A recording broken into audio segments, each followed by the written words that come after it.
is great, you know they keep person. No, they use Allah, walk about the key people. Allah is great, you know they keep person. Go around them, they keep people. Allah is great, you know they keep person. Salam alaikum, alaikum wassalami. Salam alaikum, say na peace now we want. But no be Muslim, it's not a Christian. And we're there for Bible, make we kill ourselves. Salam alaikum, alaikum wassalami. Salam alaikum, say na peace now we want. But no be Christian, it's not a Muslim. And we're there for Quran, make we pump ourselves. They come from Shad, they want on with terrorists. Come from Niger, they want on with terrorists. Every day by day, them are bombing our schools, killing our youth, say we know they happy. So they use Allah, what could God keep people? Allah is great, you know they keep person. Go around them, they keep people. Allah is great, you know they keep person. No, they use Allah, what could God keep people? Allah is great, you know they keep person. Go around them, they keep people. Allah is great, you know they keep person. Prophet Muhammad is the road to Allah. Prophet Muhammad no they give for Allah. King they preach peace to the unbelievers. Change your ways and turn to Allah. Prophet Muhammad is the road to Allah. Prophet Muhammad no they give for Allah. King they preach peace to the unbelievers. They can change our ways and turn to Allah. The wages of sin, say my brother not dead. Wages of sin, say my sister not dead. Better repent and have a channel life. Make you feel back our guests. Now we know they happy. No, they use Allah, walk about the key people. Allah is great, you know they keep person. Go around them, they keep people. Allah is great, you know they keep person. No, they use Allah, walk about the key people. Allah is great, you know they keep person. Go around them, they keep people. Allah is great, you know they keep person. No, they use Allah, walk about the key people. Allah is great, you know they keep person. Go around them, they keep people. Allah is great, you know they keep person. No, they use Allah, walk about the key people. Allah is great, you know they keep person. Go around them, they keep people. Allah is great, you know they keep person.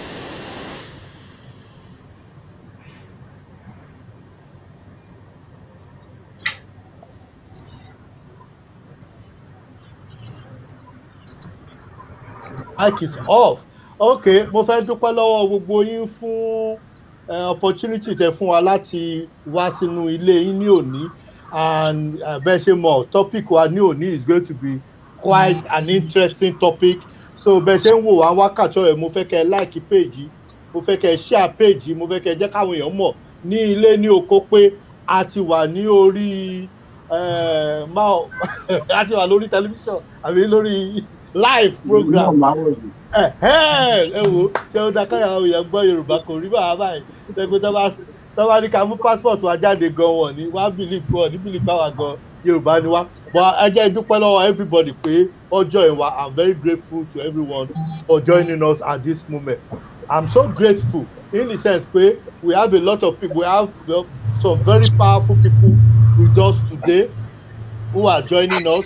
So we are going to take advantage of that. But the way to start actually, each and every body can introduce our own. So let me go to Mr. Samuel first. So they will introduce himself, tell us about himself and what he's doing, and then I'll move to Barrister Adebola. Eshegon, you can go ahead, sir. Yeah, mo kí gbogbo aráalé, orúkọ ti tèmi ni Samuel Olúdáre Yerogun. Scotland ní bíbáyìí ó ní èmi wà.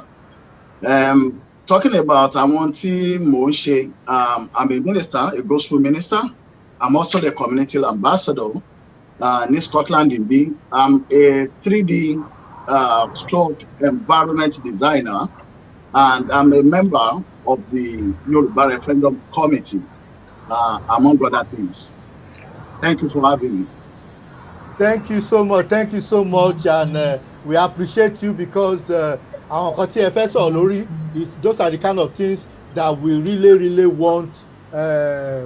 We really want to talk about because we don't want the use of violence. Rather, we want people to be able to have a conversation, and that is what you are doing. And all the way from Scotland in the cold weather there, and already our sister in Scotland is saying thank you, good afternoon, uncle. So they are watching you all the way in Scotland, just like they are watching you all over the world. So anybody that is watching us right now, please like this page, share this page. I know there are people that are tuning in right now because we're going to talk about referendum. So let me go now to Barrister Adebola. Please introduce yourself, sir. Orúkọ tèmi ni JK Adébọ́lá. Agbẹjọ́rò ni mí ní ìlú ọba níbí ní London. Bó tilẹ̀ jẹ́ pé kí wọ́n pe mákẹ́tà Yorùbá kátàkárà. Ohun tí mo gbé wá dé ìlú yìí nìyẹn, ṣùgbọ́n ṣe mọ̀ pé ńgbà míì Ọlọ́run á máa mú ènìyàn rin ìrìn àjò nínú ayé ńgbà míì láti fi ọ̀nà hàn ènìyàn. Ìrìn àjò tí mo rìn nílùú ìlú lẹ́kìn wá jẹ́ ẹni tó yẹ pé wá di agbẹjọ́rò. Torí nígbà tó di pé ọ̀rọ̀ ìwé ìgbélùdé tí gbogbo ẹ̀fẹ́ tó kọkú lórí mo ṣùgbọ́n náà ó pé tó ń jẹ olódì mi níyà ó jẹ́ kí n mọ̀ nípa ló ṣe di more or less like mo wọ̀ ọ́ gba accident rẹ̀. Ṣùgbọ́n ògo ni fún Ọlọ́run lókè ọ̀run pé méjèèjì ló wá ń ṣiṣẹ́ pọ̀ nísìn àti marketing àti law gbogbo ìlàjọ́ ń da gbogbo ẹ̀fọ́ ó sì ó ń dòun. Then I'm a member of APC UK as well. Èmi ni igbákejì olórí under Prince Adeomole. What more can I say? I'm an open book. Kí ló ń pè ìwé tó ṣí tí ò ní padé ní ọ̀rọ̀ tèmi. Orí mi ò ní tí mo ń tàn fi pamọ́. Bẹ́ẹ̀ bá ṣe rí mi bẹ́ẹ̀ mo ṣe rí. Mi ò dẹ̀ mọ béèyàn ṣe ń fi ọ̀rọ̀ sí abẹ́ àwọn sọ. Bó bá ṣe rí àwa máa ń fẹ́ ká máa sọ ojú abẹ ní ìkòyí. Mo lè gbà torí pé ọ̀rọ̀ Nàìjíríà ló tó gbà ní ẹ̀sìn pé òtítọ́ ìwúrí mọ́ sọ fún wa pé ó ní òtítọ́ ló máa ń gbé orílẹ̀-èdè lékè. Òtítọ́ tó sọnù ní orílẹ̀-èdè Nàìjíríà wa ló jẹ́ ká wà ní àwà òun ló fàdúrà wa wọ̀ ní ìjẹ́ dùn pé a tún ti ní pásítọ̀ kan láàrin wa sí. So pẹ̀lú àpapọ̀ gbogbo wa ń sìn mọ́ pé pàtàkì bá bẹ̀rẹ̀ sí ní kọ̀wòtọ́ yẹn mọ́ àwọn ènìyàn wa lórí. Wọ́n ní tó bá ti pẹ́ tí alágbẹ̀dẹ bá ti ń lu orin lójú kan ó ní nǹkan tó fẹ́ mú jáde ńbẹ̀ ni. So àwa dẹ̀ fẹ́ mú nǹkan jáde lórílẹ̀-èdè wa fẹ́ kí òótọ́ kó ti fi kó gbilẹ̀ afẹ́ káwọn ènìyàn wa kọ́ oníwèé mọ́ ní oníwọ̀ yóò mọ òtítọ́ yìí sójú ìwé sọ ẹ́ di òmìnira tòótọ́ yẹn la fẹ́ káwọn ènìyàn wa kọ́ mọ̀ ó ti pẹ́ tó ti ń ta irọ́ fún wa lórílẹ̀-èdè wa a ò fẹ́ irọ́ mọ́ afẹ́ káwọn ènìyàn wa kọ́ wọ́n dà mọ̀ kọ́ mọ bí ibi gangan tí ojú ọ̀nà wà kọ́ yé lérí wọ́n gbọ́mọ́ tó tí àwa wà fún èyí tó bẹ́ẹ̀ fàtẹ́ nǹkan tó fara mọ́ ètò Yorùbá Lounge yìí ni kọ́lọ́n kó gbà fún wa bẹ́ẹ̀. Ẹ ṣé gan ni I'm very grateful sir because you've more or less hit it on the nail. Ẹ jẹ́ wá lọ sí ọ̀dọ̀ Professor wa Ali Alao. Professor Ali Alao ẹ jẹ́ ẹ bá a sọ bẹ́ntẹ́lẹ̀ fún àwọn èèyàn wa nípa yín. Ẹ káàsán olóòtú, mo kí gbogbo ara ilé ní oko àti ní ẹ̀yìn odi. Orúkọ tèmi ni Babátúndé ọmọ Ali Alao. Wọn orírun tèmi ní ìlú Ìbàdàn, bọ̀ nígbà tí àwọn onímọ̀ ìjìnlẹ̀ ó bá sọ tí à ń pè ní anthropologist, wọ́n ní tí a bá fà síbi tí a bá fà sí ọ̀hún, ọ̀rọ̀ tó máa ń ju bí a ti rò bí ọ̀rọ̀ a ti rí lọ. Ní kúkúrú, wọ́n bí mi sí ìlú Ìbàdàn, ìlú Ẹ̀bá Ọ̀dàn, ìlú tó gbolè tó gba ọ̀lẹ. Tí àjòjì bá dé Ìbàdàn tó bá parapọ̀ mọ́ Ìbàdàn tó bá tirẹ̀ rárá Ìbàdàn ó lè jọba ní Ìbàdàn. Ìdí nìyẹn tó fi jẹ́ pé mo ní ìgbàgbọ́ pé tí gbogbo Nàìjíríà bá lè dàbí àti gbogbo orílẹ̀-èdè àgbáyé bá lè dàbí ará Ìbàdàn, ìrẹ́pọ̀ yóò wà, kò ní sí ìkùnsínú, kò ní sí ẹlẹ́yàmẹ̀yà, kò ní sí elédè mèdè, kò ní sí ní orílẹ̀-èdè Nàìjíríà bí ibikíbi ní gbogbo ibi tí ọmọ adarí wọn bá ń gbé tán bá fi ń ṣe ibùgbé. Fún ní kúkúrú, ọ̀jọ̀gbọ́n ni mí nínú ìmọ̀ ìjìnlẹ̀ tí wọ́n ń pè ní technology. Yàtọ̀ sí eléyìí, mo nífẹ̀ẹ́ sí gbogbo ọ̀rọ̀ ètò ìlú bí ìlú ó ti dára tí wọ́n ń pè ní politics. Àwọn tí a ti ara wọn jáde, a rí pé wọ́n kópa nípa ní the First Republic, ìyẹn ní ìgbà àwọn ayé bàbá wa olóògbé Ọbáfẹ́mi Awólọ́wọ̀. Ní kúkúrú, kí n má fi dá àwọn tí ó wò wá ní ilé àti ní ẹ̀yìn odi ní agara, ọ̀rọ̀ pọ̀ ní inú ìwé kọ́bọ̀ bí olóyìnbó ti sọ, màá fìyẹn sílẹ̀ náà, a tún máa sọ nígbà tí a bá ń tẹ̀síwájú lórí ètò. Kò jẹ́ bó ti ṣe olóòtú, mo dúpẹ́ ní ọwọ́ yín, mo sì tún dúpẹ́, mo kí àwọn wòlíì wa, àwọn pásítọ̀ wa Samuel tán wà sí orí ètò yìí fún ìgbà àkọ́kọ́. Mo kí wọ́n káàbọ̀ sí orí ètò yìí. Á jẹ́ wá ṣe o. Ẹ ṣeun olóòtú. Ọ̀dà ẹ ṣé gan-an ní inú mi dẹ̀ dùn fún introduction tí ẹ fún wa. Náà ẹ jẹ́ ká bọ́ sínú ọ̀rọ̀, nítorí nǹkan tá a wá síbí láti wá ṣe ni láti wá sọ ọ̀rọ̀ la wá sọ fún àwọn èèyàn wa tó wà ní ilé tó wà ní oko. Ẹ jọ̀ọ́ ẹ máa bá mi like page, mo rí pé ẹ ti ń like ẹ anyway. Ẹ máa bá mi like, ẹ máa bá mi share. Bẹ́ẹ̀ ṣe wò wá ní Amẹ́ríkà, tẹ́ ẹ wò wá ní New York, bẹ́ẹ̀ ṣe wò wá ní New York, tẹ́ ẹ wò wá Russia. Mo fẹ́ kẹ́ máa share, nítorí ọ̀rọ̀ tá a fẹ́ sọ ọ̀rọ̀ méjì ní ìpàtó. Bẹ́ẹ̀ jẹ́ kó bẹ̀rẹ̀ pẹ̀lú pásítọ̀ wa, pásítọ̀ Samuel. Reason mo fẹ́ fi bẹ̀rẹ̀ pẹ̀lú wọn ni pé mo rí nǹkan kan tó yà mí lẹ́nu, but inú mi ò kọ́kọ́ dùn nígbà tí mo rí, but nígbà tí mo wá rí nǹkan míì tó ṣe fèrè, mo ní nǹkan tá a ti sọ̀rọ̀ pa lórí diaspora Yorùbá Lounge rèé, pé káwọn tó ní agbárí, àwọn tó ní orí, kí wọ́n sọ̀rọ̀ torí bá ṣe wà yìí. Mo sì pè kán náà àwọn èèyàn wa lónìí tó pè mí tán ní ẹ ń ṣe diaspora Lounge, ẹ máa sọ pa àkọ́kọ́, ẹ wo kan tí Màlàmí ṣe, ẹ̀dẹ̀ mo ní ẹ má wọ́ọ̀rì pa Màlàmí, mo nítorí pé bí Màlàmí, nǹkan tí Màlàmí ń ṣe, ó ṣò pé orí ẹ̀ ò pé, with all due respect, nítorí pé o ò lè come out as a practicing lawyer kó máa sọ pé àwọn èèyàn ò ní right to open grazing, even the right to assembly ó wà limited. Inú mi dẹ̀ dùn pé mo ní lawyer níbí tó lè bá mi expand lé lórí. So you can't come out and say gbogbo àwọn governor southern Nigeria tó jáde lásán pa ókè ẹjẹ́ àṣẹ route tí ó wà láwọn block, ẹjẹ́ àṣẹ route tó sọ pé gbogbo ọmọ kan tó sọ pé ni wọ́n ń rùn. So mo ní kọ́ bá tẹ̀ wọ́n nípa yẹn pé ọ̀rọ̀ ẹ̀yẹn àgbésẹ̀ ẹ̀gbẹ́ ni. Bẹ́ẹ̀ jẹ́ àwa sọ̀rọ̀ pa referendum, nítorí pé mo gbọ́ pé àwọn kan láwọn máa ṣe referendum ní 12th of June.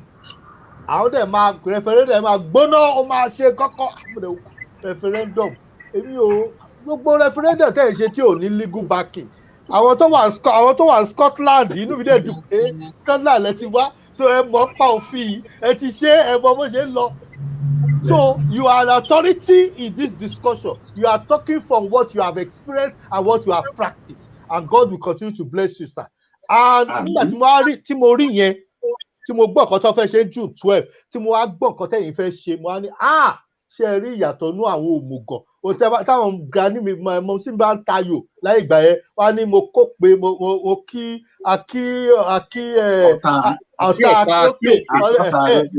ọ̀tá òpè ò gbọ́dọ̀ fóun. So inú mi dùn, so mo fẹ́ fún yín ní opportunity, sir, roughly about 5 to 6 minutes. Kẹ́ ẹ bá mi explain referendum yẹn fún àwọn tó ń wò wá nílé, so that àwọn náà lè understand díẹ̀, so that àwọn tí ò dẹ̀ ń ṣe Yorùbá gan tó bá gbọ́, inú wa dùn bíi ti ọ̀rọ̀ Scotland bó ṣe ṣe, tẹ́pà àwọn àtàwà London gan, àwọn náà ń gbọ́, a dẹ̀ sọ pé yes, these people are following legitimate way. A gbọ́ pé wọ́n lọ ń gbébọn, a gbọ́ pé wọ́n ń ṣùtè èèyàn kankan ní Scotland, a gbọ́ pé wọ́n kàn ń ṣe referendum wọ́n dẹ̀ ń demand fún báyìí nísìn pa ọ̀fẹ́ mi. So ẹ jọ̀ọ́ torí Ọlọ́run, ẹ bá mi explain ní program yín, sà. Ẹ ṣeun olóòtú. Ẹ̀yin èèyàn wá gẹ́gẹ́ bí wọ́n ṣe sọ ọ̀rọ̀ referendum. Ní tí wọ́n máa ń lo referendum fún ó ní láti mọ ohun tí àwọn ènìyàn tí wọ́n fẹ́ tí wọ́n ń sọ. Nípa ti ọ̀rọ̀ liberation Yorùbá land, ẹ jẹ́ kí gbogbo àwọn tí wọ́n ń ṣiṣẹ́ takuntakun àti àwọn ètò jẹ́ pé a rò wípé ọ̀nà wọn ó wà ó ṣe àtàwọn tá a dẹ̀ rò wípé náà kò ṣe náà, nítorí pé ìgbà tí gbogbo ẹ̀ bá máa sarajọ, gbogbo iṣẹ́ tí ó ń kálukú ń ṣe látùn ló sì níwájú láti lẹ́yìn, gbogbo ẹ̀ náà ni ó máa ní ipa tí tó máa take. Now referendum, láti ṣe referendum there has to be legitimacy. Tí ó bá jẹ́ pé Yorùbá káí pé ìjà la fẹ́ jà, káí pé yes we want to fight war, tí a bá sọ pé jà la fẹ́ jà, a lè sọ pé okay, I need the referendum, ẹ jẹ́ ká kó bọ̀ síta, then ṣùgbọ́n a mọ̀ pé àwọn arábí tí wọ́n wà lókè, ọwọ́ wọn ní agbára arms àti security ìlú, ọwọ́ wọn ní gbogbo ẹ̀ wà nísìn. Àwa tí a wá wà ní Yorùbá Referendum Committee, a wá wòye pé ọ̀nà wo la lè gbé gbà tí ó fi jẹ́ wípé referendum yìí nígbà tí a bá fà á tán, gbogbo àwọn àjọ àgbáyé ó ní wọ́n máa bá wa dá sí tó bá di pé federal government tí wọ́n bá fẹ́ takú. Kí n sáré la nǹkan kan yé wa ní àsìkò bí a ṣe wà ní ìsìn yìí. Ẹ rántí wípé àwọn tó jẹ́ representatives wa, àwọn olóṣèlú tí wọ́n jẹ́ àwọn táwa yàn, wọ́n sì wà ní National Assembly, wọ́n sì wà ní State House of Assembly. Àwọn governors wa,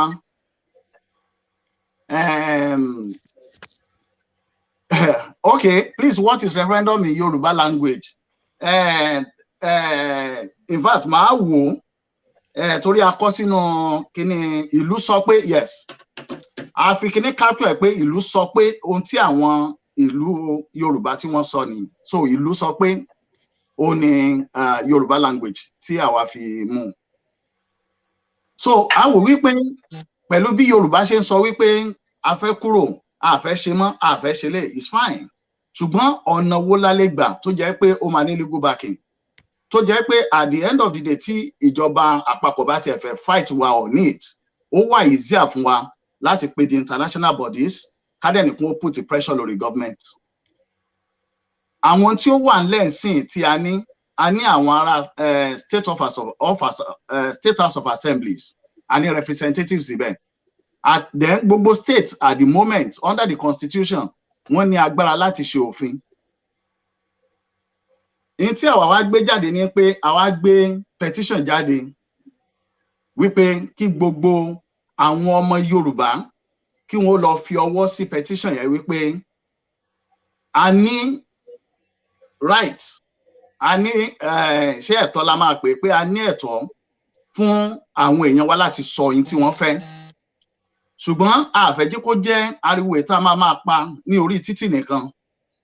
A fẹ́ tí ó jẹ́ pé a ti gbé ìwé yẹn tó jẹ́ referendum bill pé a máa gbé lọ sí ilé aṣòfin gbogbo àwọn Yorùbá states, that is Southwest states, tó jẹ́ Yorùbá speaking states.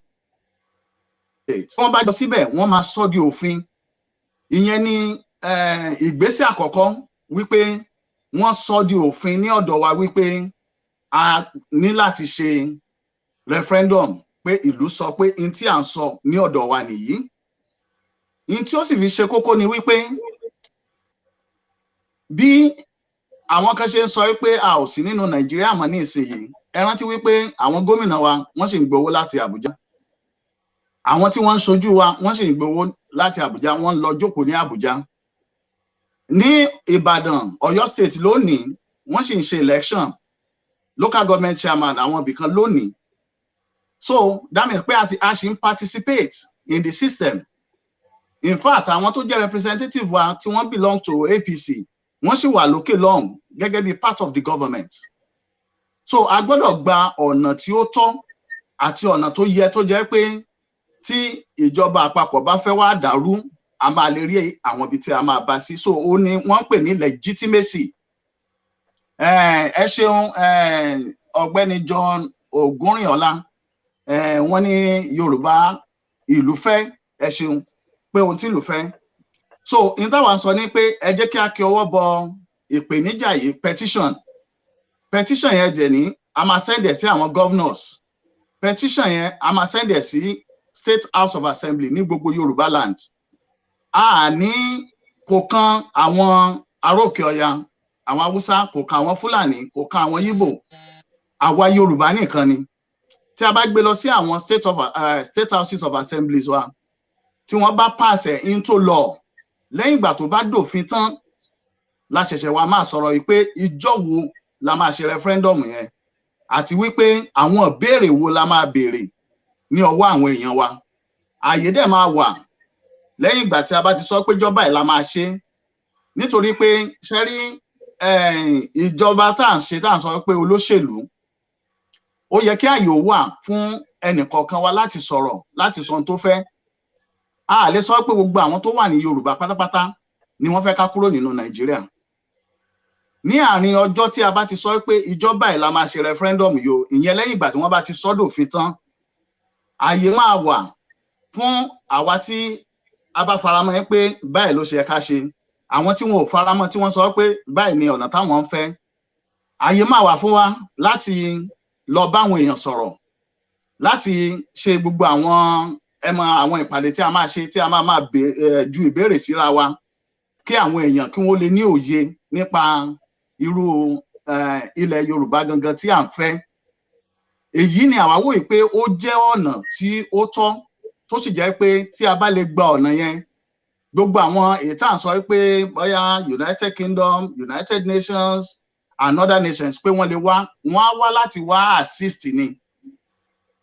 Àwa fúnra wa ni àkọ́kọ́ gbọ́dọ̀ ṣe kí a fìdí ẹ̀ múlẹ̀ pé n tí àwọn èèyàn wa ń fẹ́ nì, tó sì jẹ́ pé gbogbo àwọn ọmọ Yorùbá ni wọ́n máa dìbò tí wọ́n á sọ pé n tá à ń fẹ́ nì. So kò ń ṣe àwa là ń sọ fún àwọn ọmọ Yorùbá pé n tẹ́ ń fẹ́ nì, kò ní jẹ́ lágbájá báyìí ló ń sọ fún wọn pé no, n tí Yorùbá ń fẹ́ nì. A fẹ́ kí àwọn ọmọ Yorùbá fúnra wọn kí wọn ó dìbò pé n tí à ń fẹ́ nì. Nígbà tí wọ́n bá dẹ̀ dì tán, a máa wo àwọn tó borí, èèyàn mélòó ni ó sọ pé báyìí là ń fẹ́, èèyàn mélòó ló sọ pé báyìí là ń fẹ́. Èyí tí ó bá borí, ìyẹn ò ní àgbélé àwọn tí wọ́n bá jẹ́ aṣíwájú wa lọ́wọ́ pé n tí àwọn èèyàn wa ń fẹ́ nì. Ẹni tá a bá dẹ̀ gbé lọ́wọ́ pé kó mọ̀ ti lọ síwájú, ẹni yẹn kì í ṣe, òun náà mọ̀ pé kì í sọ̀rọ̀ arun ló ń sọ, a mọ̀ pé ọ̀rọ̀ tí àwa ló ti sọ.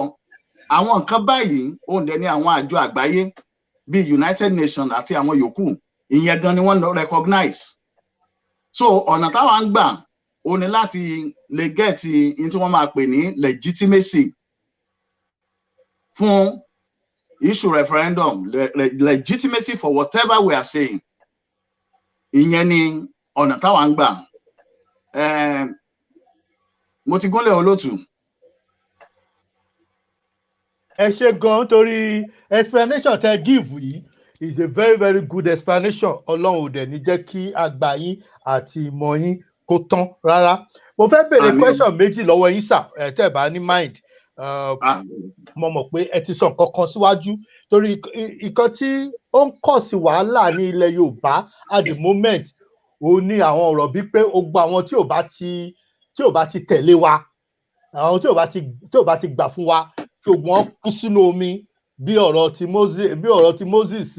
Mo lè gbé pásítọ̀ ní so question kan tí mo jù last week sí àwọn tí wọ́n sọ pé gbogbo wọn ni kò kú, gbogbo ní ẹgbẹ́ pásítọ̀ èèyàn kan, pásítọ̀ tọmọ ẹ̀ kú nítorí pé kò sọ fáwọn àwọn ọmọ lẹ́yìn ẹ̀ pé kó tẹ̀ láwọn pé ọmọ ẹ̀ kú nìyẹn. Múra ẹ wà nígbà tí Moses ń lọ bá Pharaoh, kì í ṣe gbogbo àwọn èèyàn ló tẹ̀lé lọ bẹ̀ torí Ọlọ́run. A dẹ̀ mọ̀ pé ní ilẹ̀ Ísírẹ́lì gan àwọn èèyàn tún bú pé wá aró jẹjẹ níbí, kí ni problem ẹ, má fi tiẹ̀ kó bá wa, jẹ́ ká rí oúnjẹ tá a fẹ́ kó jẹ. But ó kó wọjọ ní our brothers, my kìíní kan bó ṣe sọ̀rọ̀ nìyẹn. So ká máa búyàn, ká máa ṣe ọkàn yẹn, kì í ṣe ọ̀rọ̀ ọmọlúàbí. Now kí ni ẹ rí sí ọ̀rọ̀ June 12? Ṣé ẹ máa participate pẹ̀lú àwọn tó ń sọ pé June 12 yẹn ni àbí lè wà níyàtọ̀, so that àwọn èèyàn tó ń fetí sí wa nísìn, àwọn ọlọ́gbọ́n tó wà láàrin tó ń gbọ́ ọ̀kan tẹ̀ sọ nísìn, wá lè understand. Torí bẹ́ẹ̀ ṣe gbé sílẹ̀ yìí, even òmùgọ̀gàn á sọ pé yes, even bí ò tẹ̀lé yín gan, á ní yes, àwọn sì like process yín because you are following the process and the law. So kí ni ìyàtọ̀ nú ẹ̀yin àtàwọn tó ń ṣe June 12, nítorí tó ń ṣe referendum June 12 ẹ jọ̀ọ́? ẹ ṣeun olóòtú. Àwọn tí wọ́n pe referendum fún June 12 nítorí pé àwọn níbi àwọn ìpàdé tá a ti ṣe pẹ̀lú àwọn ẹgbẹ́ yòókù lẹ́kọ̀ọ̀kan tí wọ́n bá pè wá ṣe mẹ́pà máa wò pé ọ̀nà tí ẹ̀yin fẹ́ gbà yìí àwọn tí a rí pé bóyá kò ní báramu ní ọ̀nà yìí nìyí adẹ fi ràn wá ara wa lọ́wọ́ ni. June 12 kò ṣe June 12 níbi tí àwa ti wò lọ́dọ̀ wa wípé n tí òyìnbó máa pè ní pé ó wà untimely wípé àsìkò tó tí èèyàn bá máa ṣe rẹfúrẹ́ndọ̀mù ẹ mọ̀ pé nǹkan yìí kìí ṣe tí èèyàn kàn lè sọ pé ẹ̀yin yẹn sáré káwọ́ sókè ẹ kà wọ́n tí wọ́n bá máa ṣe rẹfúrẹ́ndọ̀mù máa ní táìmù tí a fi máa campaign àwọn tí wọ́n fẹ́ for and against. I mean, it's democracy. Ẹ má jẹ́ ká bú àwọn tí wọn ò bá faramọ́. Ṣẹ́ra àwọn tí wọn ò faramọ́ lónìí, ó lè jẹ́ pé nígbà tó bá fi máa di ọ̀sẹ̀ kan sí tí òye bá bẹ̀rẹ̀ sí ní yé àwọn náà, ó lè jẹ́ pé àwọn gangan ni wọ́n wá bọ́ síwájú. Tí wọ́n wá ṣẹ̀ṣẹ̀ tó jẹ́ pé tí wọn ò faramọ́ yẹn, ò ní wọ́n wá lójú á jẹ́ pé àwọn gan ni wọ́n wá máa gbé lérí tí wọ́n á gbèrú. So gbogbo bí a ṣe ń ṣe mo dẹ̀ rò pé gbogbo àwọn bàbá wa náà wọ́n ti ń bá àwọn ọ̀dọ́ wa sọ̀rọ̀ wípé ẹ sọ ìtẹ́ fẹ́ ṣùgbọ́n ẹ má máa bú àwọn èèyàn, ẹ má bú àwọn ọba, ẹ má bú àwọn olóṣèlú, ìtẹ́ yìí ń fẹ́ òní kẹ́ sọ. Sí ìbéèrè tẹ́ wá sọ, àsìkò tó láti sìn sí June 12 wọn ò tí ì sọ ibo ni àwọn tí wọ́n gbé kalẹ̀ tí àwọn èèyàn ó ti dìbò. Àwọn èèyàn wa tó wà lóko báwo ni wọ́n ṣe dìbò, gbogbo yẹn kò tí ì sí ń bẹ̀. Ó ní àwa fi ń sọ pé àwọn tó ń sọ pé June 12 referendum wọ́n ní right láti sọ o, ẹ̀tọ́ wọn ni o, torí democracy òǹkàlùkù ló lè sọ. Ṣùgbọ́n tí a bá ní ká wò ó, tí a bá máa ṣe nǹkan ẹ jẹ́ ká ṣe ní ọ̀nà tó fi jẹ́ pé ńgbà tá a bá ṣe tán ó máa múlẹ̀, tí kò ṣe pé ohun tí a kàn máa ṣe tí a kàn dàbí ìgbà tá à ń ṣeré. Ṣẹ̀dẹ̀ mọ̀ pé gbogbo ohun tá à ń ṣe nílẹ̀ Yorùbá ní òní gbogbo ẹ̀ ní àwọn àgbáyé òní wọ́n ń wò.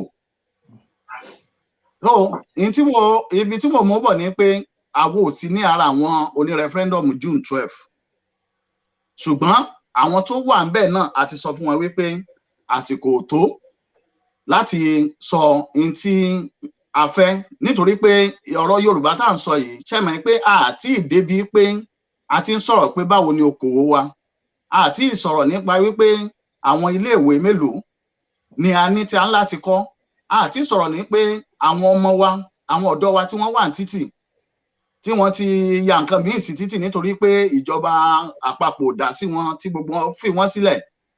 Báwo tí ìjọba bá di tira wa tán, báwo ni tí wọ́n ń pè ní rehabilitation, báwo la ṣe fẹ́ rehabilitate wọn? Gbogbo àwọn ìyẹn ni a láti sọ kó tó di pé gbàtà máa ṣe referendum a máa béèrè question lọ́wọ́ wa. Gbèsè tí Nàìjíríà jẹ kí ni percentage tọ̀tọ̀ ọ̀dọ́ wa, báwo la ṣe fẹ́ san? Gbogbo ẹ̀ la ní láti mú lẹ́yọ kọ̀ọ̀kan. So àsìkò tó láti sìn sí June 12, that is àkọ́kọ́. Then ẹ̀kejì ni pé àwọn nǹkan wo ni wọ́n gbé sílẹ̀ fáwọn èèyàn láti di rúbò yẹn. Ibo ni polling booth wà tí àwọn èèyàn ó ti dìbò? Àwọn wo ni human resources wo la ní fún gbogbo state Yorùbá, gbogbo local government tí a máa fa àwọn èèyàn sí, tá a dẹ̀ mọ̀ pé àwọn yìí ó tá a bá fi wọ́n sí polling booth o wọn ò ní yí nǹkan padà. So ṣáà ti ní gbogbo wọn lẹ̀ wọn ò tí ì sí. So àwa ń wò pé June 12 is untimely apart from the fact wípé route tó lè fún wa ní legitimacy táwa ń gbà tí wọn ò bá gbà whatever tí wọ́n bá ṣe it won't be recognized. Ìtorí ẹ̀ náà dẹ̀ lẹ́ fi máa rí pé ìjọba àpapọ̀ ṣe ń pé ìjọba àpapọ̀ dá sí wọn.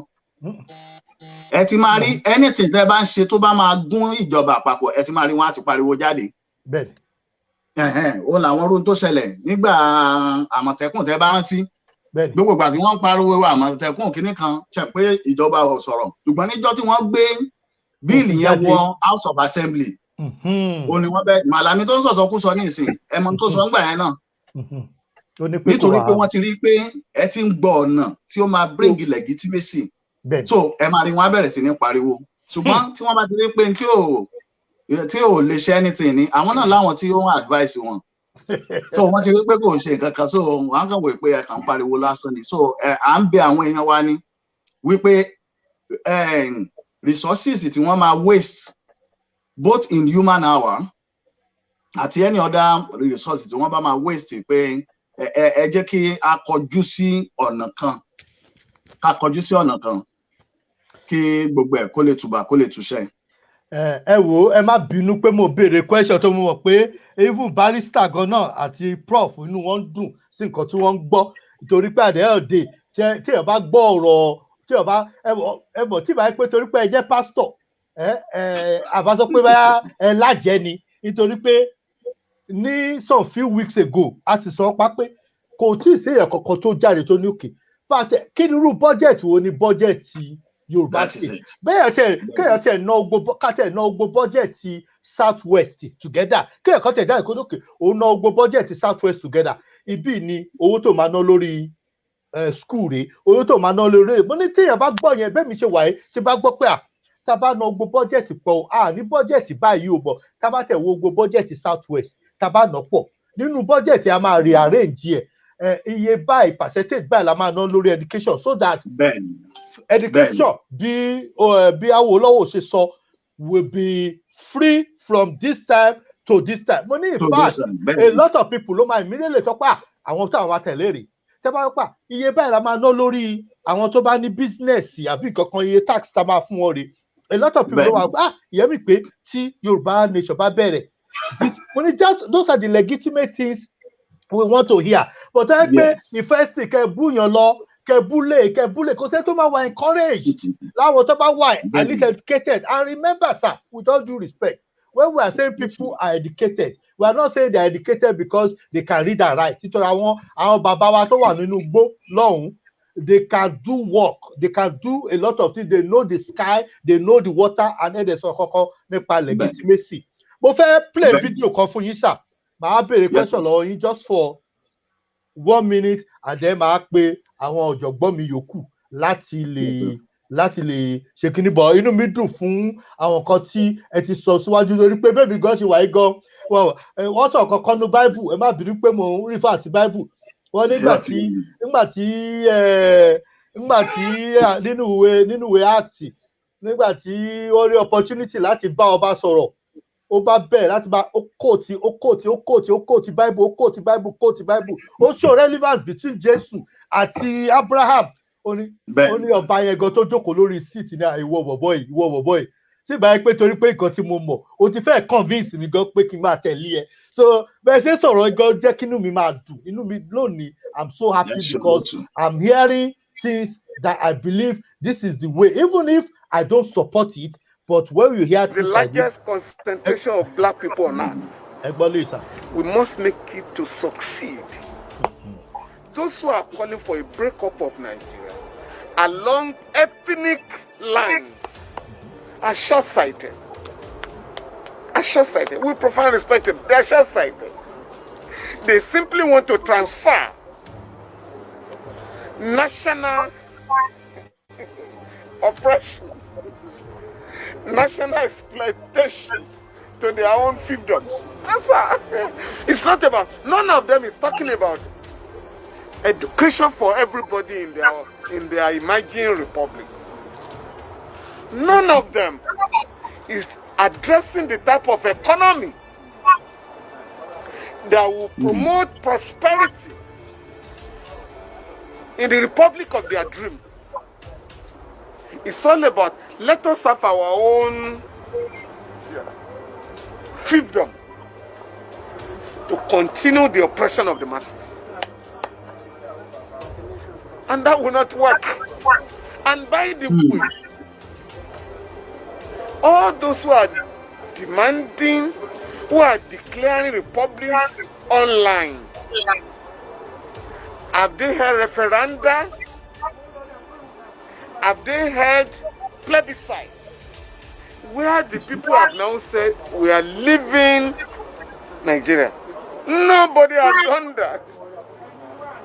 Every group of people just suddenly decide we want to go to where? You must address the problems of underdevelopment of the country.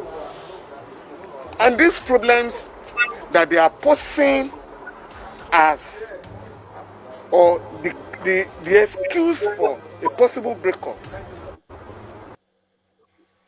Ẹ ṣe gan ni mo rẹ̀ pé gbọ́ topic ẹgbọ́n kan tí bàbá Fálànà sọ nígbà tó dẹ̀ sọ̀rọ̀ tán immediately náà ni àwọn èèyàn á bẹ̀rẹ̀ láti máa mú wọn bú but nǹkan tí wọ́n sọ was not wrong nítorí most of the issues he has raised are issues that you have already addressed right now, which anybody listening will say, okay, yeah, fair enough. If we're going to have, because you are saying we want to have referendum June 12th, and even my little village in Odiomu have no clue that there's going to be a referendum. So how will you do it? So I'm very happy that you have addressed this issue. And then I just have one more question to ask you, sir. And then I will talk to my other colleagues. Yes, sir. Now, there is this discussion that the United Nations has recognized the Yoruba people.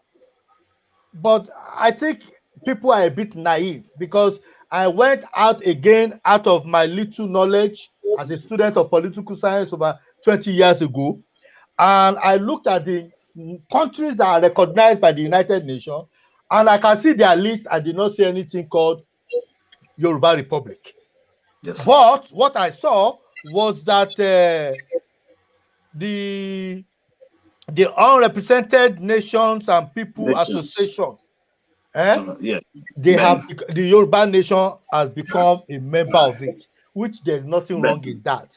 Please, can you please, with your knowledge, please help me explain to our people, just briefly, just maybe in 30 seconds even, that there's a big difference between UNPO, which is the Assembly of Unrepresented Nation of People, and the United Nations, so that people will know that when people are saying we are recognized by the United Nations, it does not exist. The only country in West Africa that is recognized by the United Nations is Nigeria.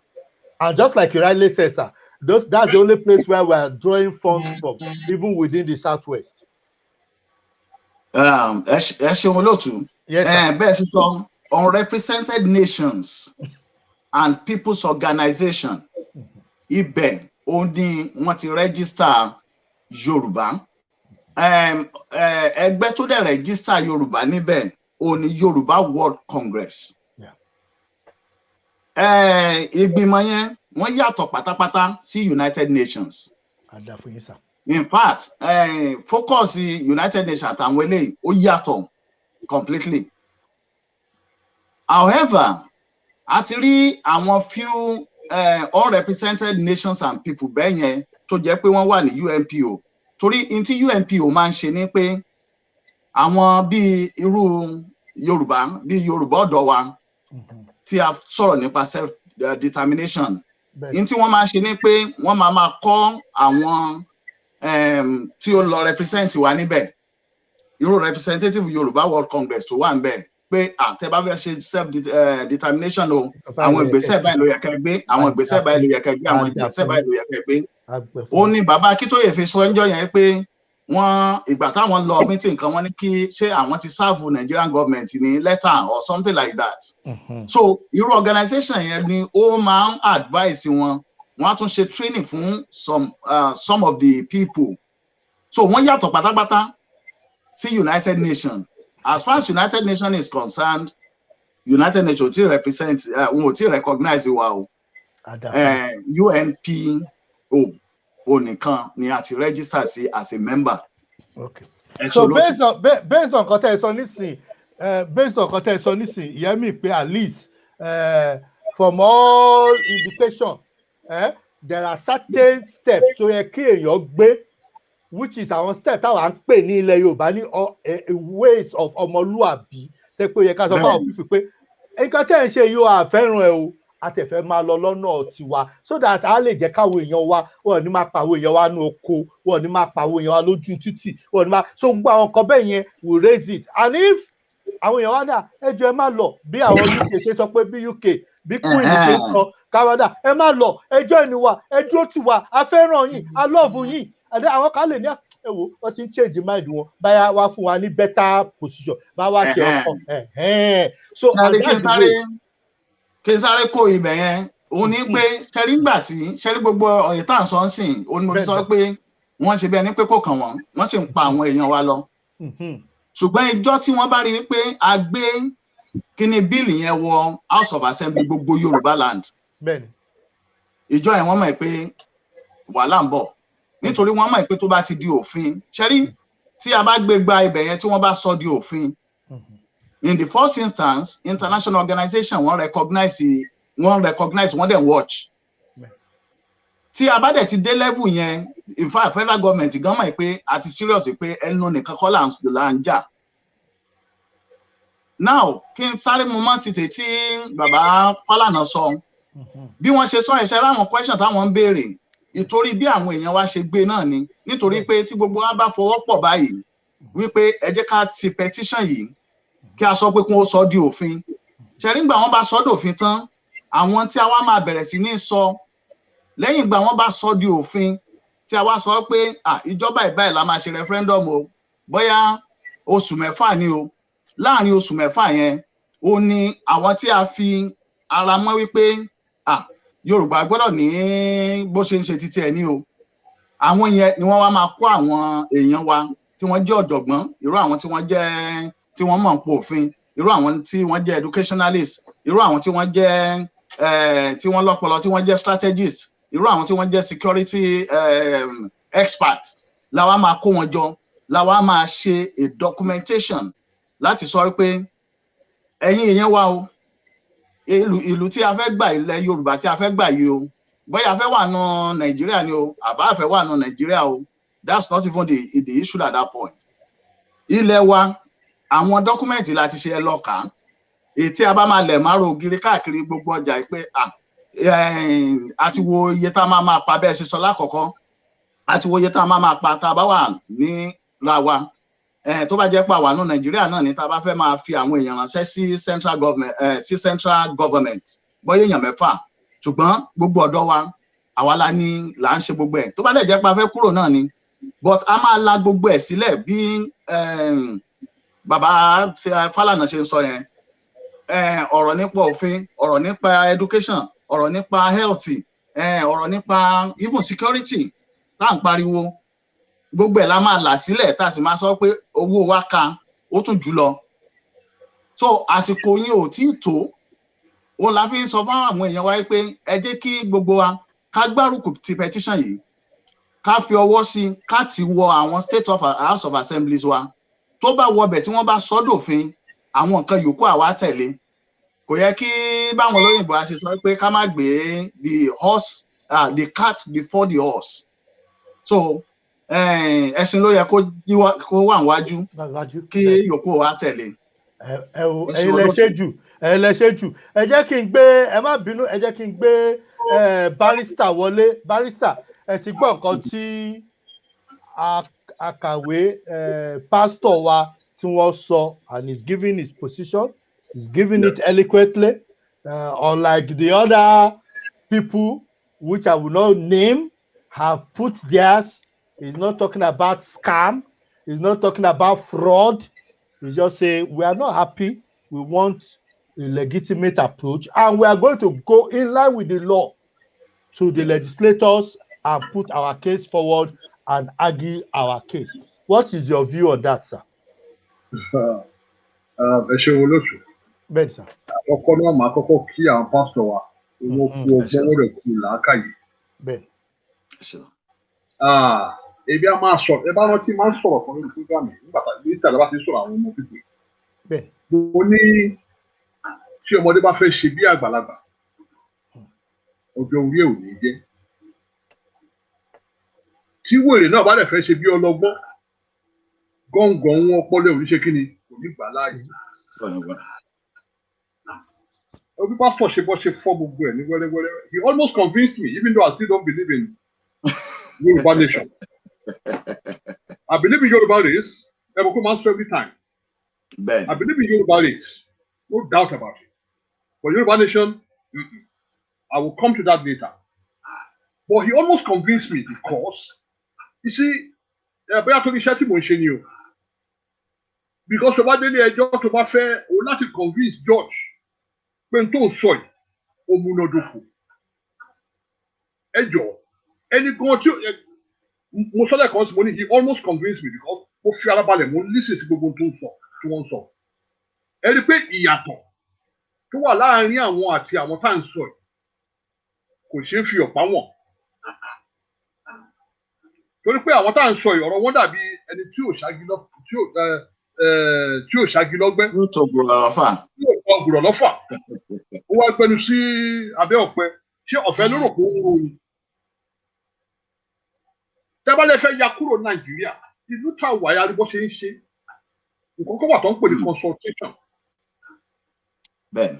tó wà bẹ́ẹ̀ pé tí alàgbà pásítọ̀ tó ń sọ ní èdè yorùbá wọ́n ń pè ní ìfọ̀rọ̀wérọ̀ àbí ìfọ̀rọ̀jomitoro ọ̀rọ̀ pé ẹ jọ àwọn ènìyàn wa nǹkan báyìí la fẹ́ ṣe ìdí báyìí la lè ṣe fẹ́ ṣe tó ṣe yín oníkálukú wa sọ ti tiẹ̀ lórí ẹ̀ ṣùgbọ́n ó kàn dé gọ̀rọ̀gọ̀rọ̀ ẹ̀yin fẹ́ yapa o ẹni tí ó bá dẹ̀ ti bá yín yapa o ìgbà òkùnkùn bá wa ṣàsùn kì í ṣe túláàsì ṣọ́nà mi yé yín kì í ṣe túláàsì now ìdí tó fi sọ pé mi ò believe in Yorùbá nation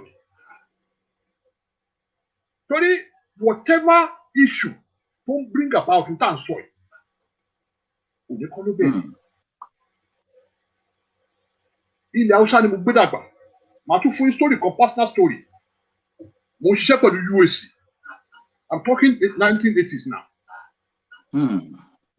ṣé o ṣe yín now mo fẹ́ cast mind wa back ni o àwọn tí mo ṣáájú wọn join company yẹn tó jẹ́ Haúsá wọ́n promote wọn ahead of me I'm talking of 1981 to 1983 now. Yes sir.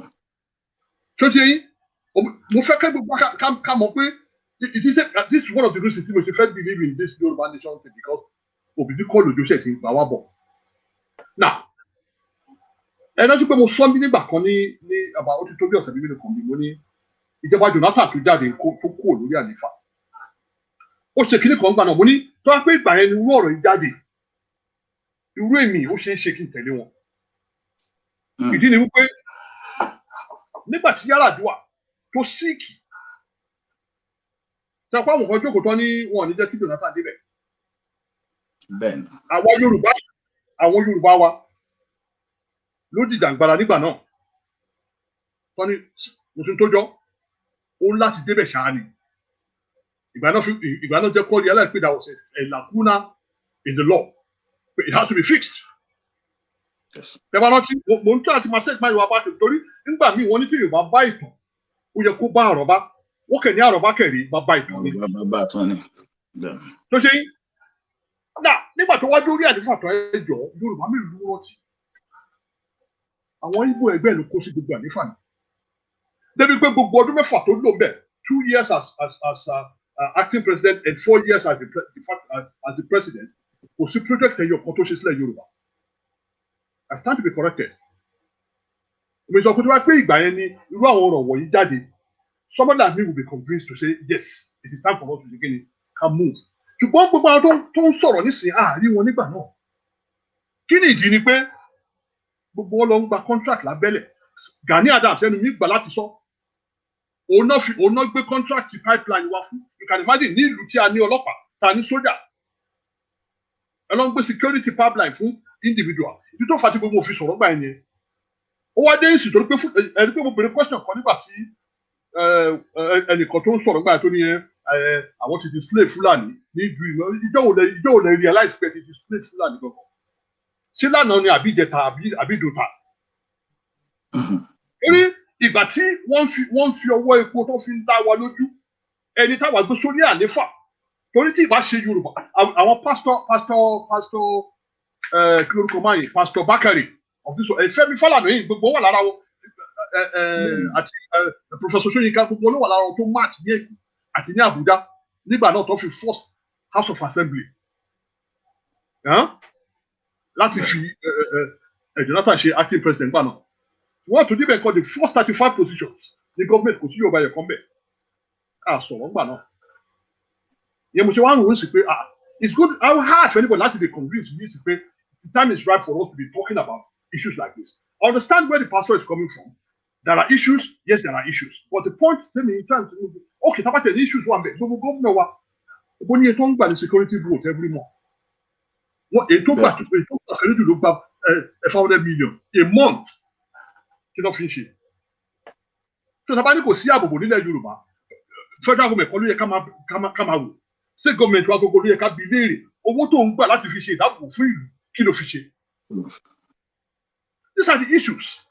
Mo sọ níbi ìgbà kan mo ní tí Sunday Igboho tó bá fẹ́ gba rí ìlú ọdún ọ̀rọ̀ tèmi a lọ join Àmọ̀tẹ́kùn tó bá lọ join Àmọ̀tẹ́kùn then irú èmi máa respect it then kò lè dé kó máa fún wa ní gung-ho attitude when we have a bona fide outfit tí ìjọba àpapọ̀ ọdẹ Yorùbá wọ́n ti gbé kalẹ̀ pé kó máa ṣe ìdáàbòbò àwọn gbòlè kan dáwọ́ wọ́n dáwọ́ jọ fún níbi ìgbà kan mo ní ok nígbà tó ń dá Àmọ̀tẹ́kùn kalẹ̀ kí ló ṣe yín tẹ̀yìn òru dáwúrò owó yẹn jọ láti sọ pé ókè o àwọn surveillance camera kankan káfíńdà fáwọn pípọ̀ ẹ̀ torí èmi ni gẹ́gẹ́ bí ìgbìyànjú ọ̀tẹ̀ ni.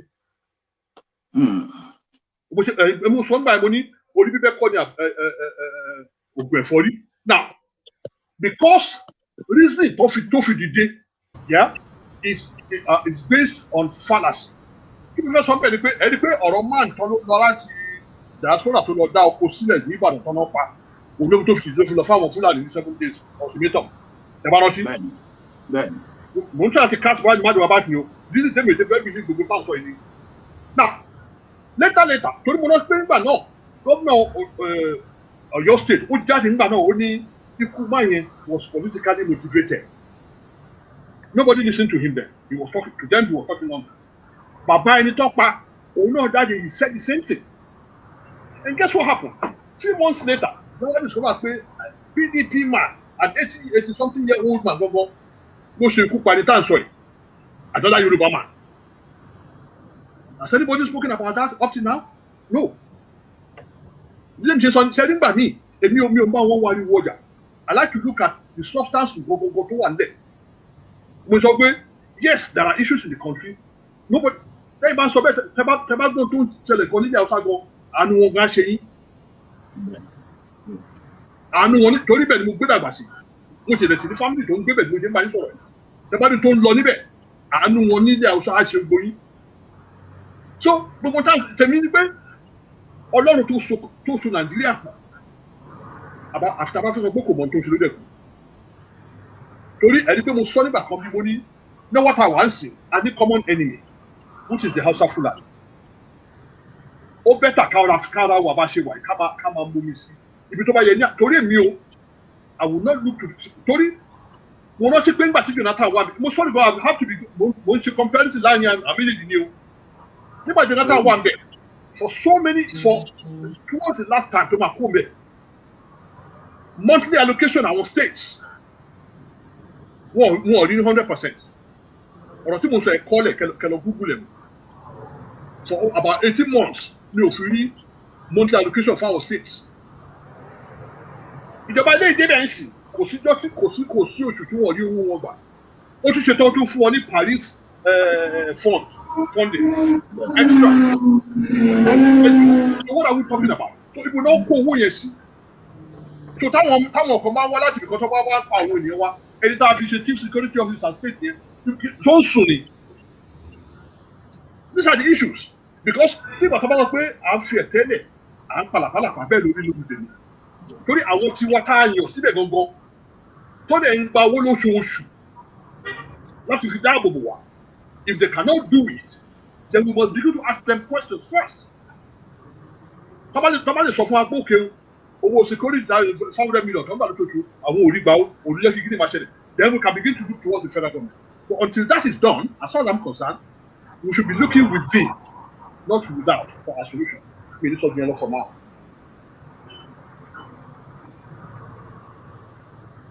Grateful for your comment. Ẹ jẹ́ kí n gbé Professor Ali Alao wọlé tí wọ́n ti ń fetí sí wa peacefully tí mo rẹ̀ pé wọ́n bá wọlé báyìí wọ́n tún máa gbé tiwọn náà wọ̀. So Prof ẹ ti gbọ́ nǹkan tí pastor sọ ẹ̀túgbọ́ kan tí barrister sọ kí ni position yín from a technology perspective for what is happening? What are you seeing on the ground? Because you're on the ground in Nigeria, what are you seeing? What is your view? Ẹ ṣeun lóòtú, mo tún dúpẹ́ lẹ́ẹ̀kan sí ní ọwọ́ Pastor Samuel and pẹ̀lú agbẹjọ́rò wa Barrister J.K. Adébọ́lá fún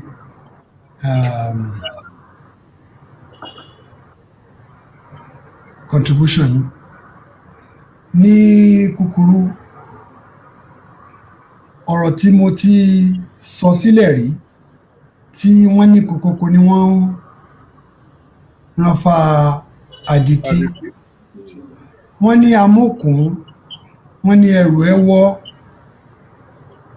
ó wá ní òkèlè ń wọ ẹlẹ́rù ń wọ wò sàlẹ̀ àti sàlẹ̀ gan báyìí ni. N tó túmọ̀ sí pé kí ni ká má fi ọ̀pá pọ̀lọ̀pọ̀lọpọ̀ ejò. Tí ẹ bá wo àwọn tó ń gbégbá tó bá lè dàrú kó dàrú, ẹni tí ò bá ti ṣe tàwọn ká fìlú sílẹ̀. Ẹ jọ̀ọ́, kí ni awuyewuye yìí? Ìhónú ìtàn fi hàn yìí ṣé lórí pé kò sí ààbò ni àbí àwọn ìdí míì tún wà tó fa awuyewuye tá à ń gbọ́ láti bí ọjọ́ mélòó kan yìí? Olóòtú, mo ju kinní kan sí orí ẹ̀rọ WhatsApp yìí láìpẹ́ láti rán yín ní etí. Ní àárín Yorùbá ńgbà tí wọ́n bá ní pé Yorùbá nation kẹkújá wọ́n ní ká dá sílẹ̀ ká tún ṣà. Tí a bá ní Yorùbá nation, Yorùbá jẹ́ ẹ̀yà àbí bẹ́ẹ̀ kọ́? Bẹ́ẹ̀ ni a ní àwọn, ẹ jẹ́ ká shift díẹ̀ kúrò ní orílẹ̀-èdè Nàìjíríà, bó jẹ́ pé orílẹ̀-èdè Nàìjíríà nìkan kọ́ ni Yorùbá nation wà, àbí Yorùbá race àbí tribe ẹ̀yà Yorùbá wà. Tí a bá dé ìlú Kútọ̀nù, Yorùbá wà ńbẹ̀. Tí a bá dé ilẹ̀ Togo, Yorùbá wà ńbẹ̀. Tí a bá dé Abidjan, Yorùbá wà ńbẹ̀. Tí a bá dé orílẹ̀-èdè Ghana, Yorùbá wà ńbẹ̀. Tí a bá tún wá kò ní ìlú Áfíríkà, tí a bá bọ́ sí òkè òkun lọ́hùn yẹn ní Latin America, Cuba Yorùbá wà ńbẹ̀, Trinidad and Tobago Yorùbá wà ńbẹ̀, Brazil Yorùbá wà ńbẹ̀, àti bẹ́ẹ̀ bẹ́ẹ̀ bẹ́ẹ̀ bẹ́ẹ̀ bẹ́ẹ̀ lọ. Ẹ jọ̀ọ́, nínú tí a mọ̀, ṣé a ní ìgbàgbọ́ wípé pẹ̀lú bí àwọn ìjọba àpapọ̀ àgbáyé tẹ̀ ń pè ní United Nations, pẹ̀lú oore ọ̀fẹ́ tí wọ́n ní àti àwọn oríṣi ìṣẹ̀lẹ̀ tó ti ṣẹlẹ̀ rí, ẹ jẹ́ ká wo àwọn ẹ̀yà kan tí wọ́n ń pè ní Kurdish.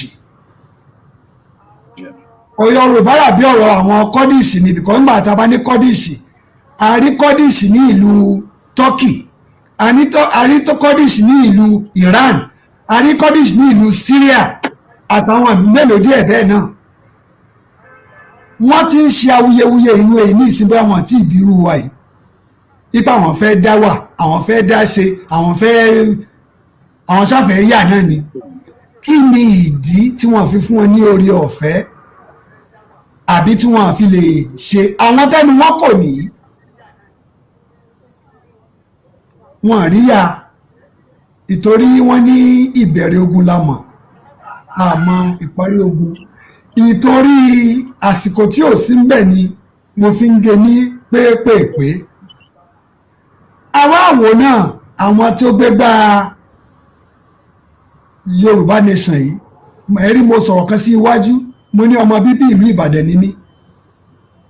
Ní ẹ̀ni eléni ni mo gbé kan náà àwọn ọmọ mi ní kó ju kíní tó ṣe yìí, kó jù sí mi, tí wọ́n ń pè ní DNA, tí àwọn àtọ́pọ̀tọ́ máa wádìí ibi tí orírun tí ẹ̀ bá ti wá. Nígbà tí owó tó mú ti ìyá ẹ̀ tó mú ti bàbá ẹ̀, tí wọ́n gba DNA ẹ̀ tán lọ yẹ̀ wò, ṣé ń gbádùn mi? Wọ́n tẹ́tẹ́tẹ́tẹ́ wọ́n ní díẹ̀ nù ran, wọ́n rí lọ́nà North Africa, ṣé ń gbádùn mi bí? wọ́n tún tẹ́ wọ́n tún rí díẹ̀ wọ́n tún rí ní ọ̀nà Yemen ní ọ̀nà tí à ń pè ní ìlú tá à ń pè ní Saudi Arabia lónìí. Ní kúkúrú tí mò ń gbìyànjú láti jẹ́ kí ó yé wa ká wò ní pé kí ni tí a bá fà lọ tí a bá fà bọ̀ ńgbà tí a bá rí Yorùbá nation tán a wá kò ní Yorùbá nation a wá di Ìbàdàn nation, Ọ̀yọ́ nation, Ẹ̀gbá nation, Ìjẹ̀bú nation, Oǹdó nation wọ́n tẹ̀lé lọ́rọ̀ Oǹdó kì í ṣe Yorùbá gidi gbogbo yẹn dàbí Ìgbò ní níbo la fẹ́ bá ilé ìjà. Ohun tó dùn mí ní pé kí ni àwọn tó jẹ́ ọ̀jọ̀gbọ́n nínú wa wọ́n ní àwọn àgbà dáadáa báwo lọ́hùn níjẹ́ ká tán lórílẹ̀ bí àwọn wòlíì wa Pastor Samuel fún contribution ní orí ètò yìí lónìí because ọ̀rọ̀ tí ẹ sọ yìí àfi amọ̀kùnmẹ́kù èèyàn láni kò ní làákàyè nú bọ̀ àwọn tí ẹ ti ń gbé wá tẹ́lẹ̀tẹ́lẹ̀ mo fẹ́ sẹ́nu kù bí ìgbà tí wọ́n bá ní ọpọlọ èèyàn wà ní abẹ́ bàtà ni bẹ́ẹ̀ ni ẹjọ́ lóòtú ìdí ọ̀rọ̀ ní pé kí ni ṣé ẹ fẹ́ ní autonomy ni àbẹ̀fẹ́ dé orílẹ̀-èdè ara yín sílẹ̀ ṣé ẹ ti ṣe concessor ṣé ẹ ti ṣe survey ṣé táwọn èèyàn mélòó ló ń pariwo ok wọ́n tún sọ náà wọ́n ní orí afẹ́fẹ́ náà ti ń pariwo èèyàn mélòó lẹ ní ìgbàgbọ́ tó ṣe tán láti tẹ̀lé yín gbogbo ilé ìbá wọn àti ìṣe ìwádìí ẹ jọ̀ọ́ mo fẹ́ sọ lórí ètò yìí ní ìlú ọba ní London ní England tí àwa wà wọ́n pè ní ẹgbẹ́ báwo náà ti pè náà Yorùbá Elders bla bla bla forum èmi bí ẹnìkan tí ẹ bá bí mi ojúlówó ọmọ Nàìjíríà ni mí tó sì jẹ́ ìyá Yorùbá but pẹ̀lú tí mo gbé lọ́wọ́ tán pè ní Islam ní ẹ̀sìn mi ti ta ko ohun tí wọ́n ń pè mí sí ìdí ní pé kí ni ẹ̀sìn mi ò fi ara gbà kò fi ààyè gba ẹlẹ́yàmẹ̀yà bẹ́ẹ̀ náà ni ẹ̀sìn Kìrìsìtẹ́nì nínú ẹgbẹ́ tó pè wá síjọ́ náà lọ́hùn yìí wọ́n fi yé wẹ́pẹ̀ yìí tí ẹ bá jẹ́ mùsùlùmí ẹ láti kọ́ lọ jókòó náà èyí tẹ́ ẹ bá jẹ́ Kìrìsìtẹ́nì ẹ jọ̀ọ́ ẹ lọ gbé sẹ́gbẹ̀ẹ́ náà kí ni tí wọ́n ń pè wá sí ẹgbẹ́ àwọn òṣàwò ṣé Oòduà wá di tá a fẹ́ bọ báyìí àbọ̀ tó kù kọ́ yìí so tí a bá wò ó wọ́n ní ẹgbàá mo bẹ̀rẹ̀ ẹ̀bí tí mo bẹ̀rẹ̀ ìdí omi ìfọ̀rọ̀ tó ń jómi sọ̀rọ̀ mi mo ní amúkùn ẹrù ẹ̀wọ́ olókèlè ń wọ ẹ̀wọ̀ ìsàlẹ̀ awuyewuye ńgbà tí agbẹjọ́rò wa sọ Barrister wọ́n ní àwọn ẹni yìí wọ́n kàn dìde pọ́n wọ́n ní Yorùbá ní sàwọn wo ló wà ń díẹ̀ tí wọ́n ń lùlù láti Èkó àbí tán bá ti máa lùlù pẹ̀lú àwọn tí wọ́n ní iṣẹ́ ní òkè òkun lọ́hùn tọ́jọ́ ń gbégbá kí lórúkọ ẹ̀ pé kí lẹ ti wé lóòtú. Prof ẹ fún mi 1 minute mo fẹ́ show nǹkan kan mo fẹ́ show fídíò kan láti lè support nǹkan tẹ̀sán tó mo fẹ́ kẹ́ ẹ make comment lórí ẹ̀ ṣẹ́gbẹ́ má bínú. Okay. Message back to the Alake of Egba land. Orúkọ tèmi ni Ọláyọmí Kóìkì. Orí tiyín la máa ti kọ́kọ́ fàgbọn. Èmi ni mo sọ bẹ́ẹ̀. Tẹ́ bá rò pé n ta gbé dání child's play là ń ṣe. A fẹ́ tú àwọn èèyàn sílẹ̀ tán. Chinchin ló kù. Ẹ mọ̀ pé water pass gàrí. Nígbà tá a bá yàbò palace yín. Ẹ rò pé eré là ń ṣe. A ti fẹ́ débì kan. Ó kù díẹ̀ ká release air. Ẹ gbọ́ wẹ́n, ẹ gbọ́ gbòs. Pé n ta gbé dání kò ní di wàhálà bàbá làárọ̀ ni. Wàhálà yẹn ń bọ̀. À ń sun báyìí ni. Ẹni tó bá lẹ́mìí ẹ̀ òun ló máa dúró. Ẹni tó lẹ́mìí ẹ̀ ẹ máa gbọ́ nígbà táriwo yẹn bá débi tó yẹ kó dé. Ẹlòmíì náà àwọn ọba yẹn yàtọ̀ sáwọn tó ti sọ̀rọ̀ sókè dáadáa. Ṣẹ̀rí tí kò sọ̀rọ̀ sókè a máa lé kàbàkàbà. Orúkọ tèmi dáadáa ẹ wò Ọláyọmí Kóìkì. Mo ti sọ fún yín ìran yín púpọ̀ nu yín òun ló lé gbogbo asóko ẹrú. Àwa fi ń tó yín létí nísìn pé tẹ́ bá rò pé ẹ ní nǹkan ẹ jẹ́ tètè máa lo nǹkan yẹn, nítorí pé tá à ń bá yín fà kò ń ṣe nǹkan kékeré, a máa fàdélẹ̀ ni. Ẹ̀yin lẹ máa lọ sí exile, nítorí pé púpọ̀ nu yín ẹ̀yin lẹ rán wa lọ sóko ẹrú, púpọ̀ nu yín ẹ̀yin lẹ ṣe jàǹbá fọ́mọ Yorùbá. Ẹ̀yin wá ń sọ̀rọ̀ pé ká má da ogun sílẹ̀. Ẹ̀yin ò mọ̀ pé ogun ti wà nínú Nàìjíríà látijọ́ tí Nàìjíríà ti dáyé. Ẹ gbọ́ bá bá wèrè, ẹ gbọ́ wíníwíní nígbà tá a bá tú àwọn ọmọ eruku sílẹ̀. Eré lẹ̀rù pa à ń ṣe, orí gbogbo yín la máa kọ́kọ́ fi fágbọn. Ok, Prof, wọ́n ní orí iná ti kọ́kọ́ máa fọ́ àgbọn. Bọ́n mo fẹ́ béèrè question kan lọ́wọ́ yín torí pé reason mo fẹ́ fi béèrè ẹ má bínú ẹ má bínú ẹ má bínú. Ẹ pé Prof pastor ti lay foundation pé kò sí ọ̀rọ̀ èébú kò sọ̀rọ̀ kankan wọ́n sọ life ni. Wọ́n fẹ́ béèrè question kan lọ́wọ́ yín tó bí mo ṣe wà mo ń bínú mo dẹ̀ ń bínú gan. But mo fẹ́ kẹ́ cool me down.